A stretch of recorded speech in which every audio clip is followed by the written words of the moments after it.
The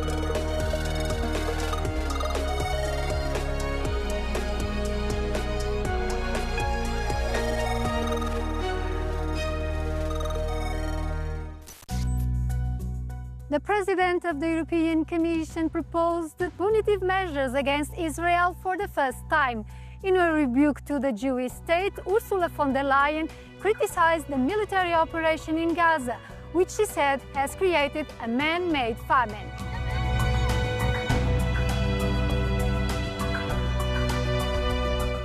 The European Commission proposed a package of sanctions against Israel is the topic of this episode of EU Decoded. The proposed package of sanctions to be imposed on Israel by the European Commission includes suspending the trade component of the EU-Israel Association Agreement and reinstating tariffs that would correspond to an additional annual cost of 227 million euros for Israeli exports, halting transfers from the EU budget to the bilateral cooperation program amounting to 6 million euros per year scheduled for 2026 and 2027. Freezing approximately 14 million euros earmarked for ongoing projects within the scope of EU-Israeli cooperation. Ursula von der Leyen's announcement comes just a few weeks before the second anniversary of the Gaza war. Following a string of attacks carried out by the Palestinian terrorist group Hamas on 7 October 2023, Israel launched a large military operation in the Gaza Strip. Let's hear what Europeans think of the Commission's proposal. De faire, on va dire, prendre conscience, on va dire, un petit peu de la situation humanitaire un peu dramatique qui se déroule à Gaza, mais je ne pense pas que ce soit une mesure contre Israël ou contre les Israéliens en général. Je doute que ce soit suffisant comme mesure. Ce serait bien de voir peut-être plus grand, de les empêcher d'avoir des armes. Die Frage ist ja, was schwächt Netanyahu wirklich als Machthaber und in seiner Möglichkeit, irgendwie seine Entscheidungen. Müssen wir auch mit und trotz unserer Geschichte auf das reagieren, was in Gaza passiert. Und da sind zigtausende Menschen, die sterben. Euronews reporter Maya Delabome has been covering this issue. Hamas still holds around 50 of the 250 hostage it captured, and Israel's military operation in Gaza killed almost more than 64,000 people. What prompts Ursula von der Leyen decision to make this announcement almost 2 years into the war? But I think there's a climax right now in terms of pressure. You have, the United Nations on one side saying that there is a famine in the Gaza Strip. There is, pressure from everybody, from NGOs, from countries. Everybody is telling Europe needs to act. And Europe is not acting. And there's one other factor I think is very important, is that Ursula von der Leyen is German. And it's very important because Germany has been so far blocking any possibility for the EU to really come up with sanctions against Israel. Indeed, in her announcement, Ursula von der Leyen acknowledged that it would be difficult to get everyone on board to approve these sanctions. What is the situation among member states? To be honest, divisions are very, very deep in Europe. So you have on one side all of the countries who want to go forward with sanctions, who think that Palestine has a right to be a state. They believe in the two-state solution, and they want more action. And on the other side, you have all of the countries which also have historical ties with Israel. And I'm thinking about Germany, but not just Germany, Austria. I'm thinking also about Czech Republic. All these countries that are keen to preserve their sacrosanct link with Israel.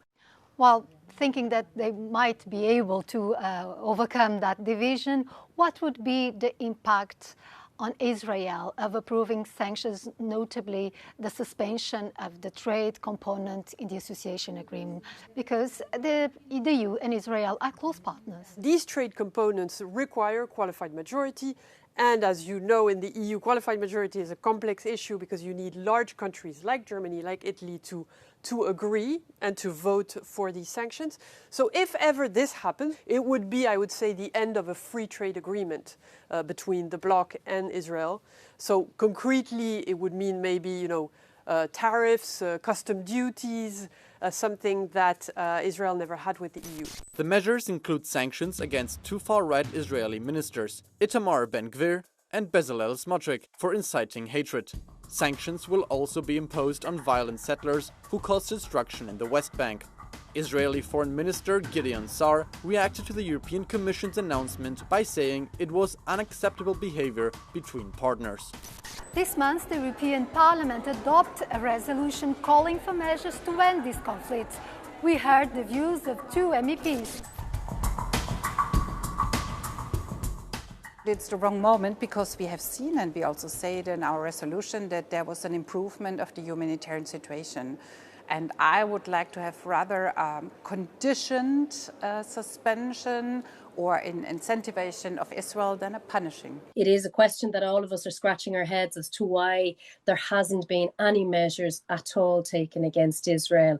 And I do believe that if we had had measures earlier, I think that that would have sent a very strong message and would have probably saved thousands of lives if the EU had have acted earlier.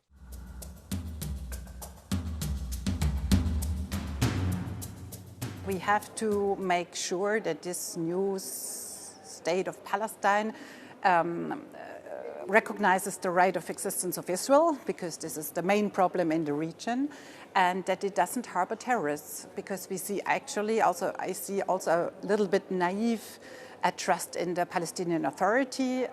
We see that they still pay terrorists for their deeds. I think the European Union should recognise the state of Palestine. But for me, the key priority has to be to stop the killing. It has to be to get the aid in and the medicine into the people of Gaza, because we need a Palestine of Palestinians in order to have a state.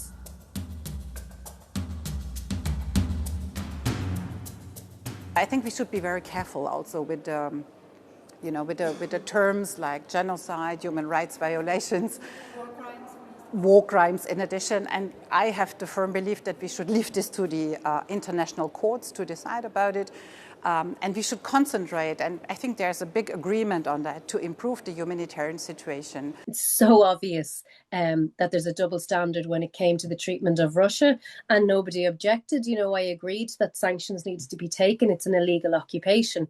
But to then not do anything whatsoever in relation to the actions of Israel has just, I think, really damaged the European Union among citizens living within the EU. The European Union has historically advocated for the two-state solution, with Palestine and Israel coexisting peacefully.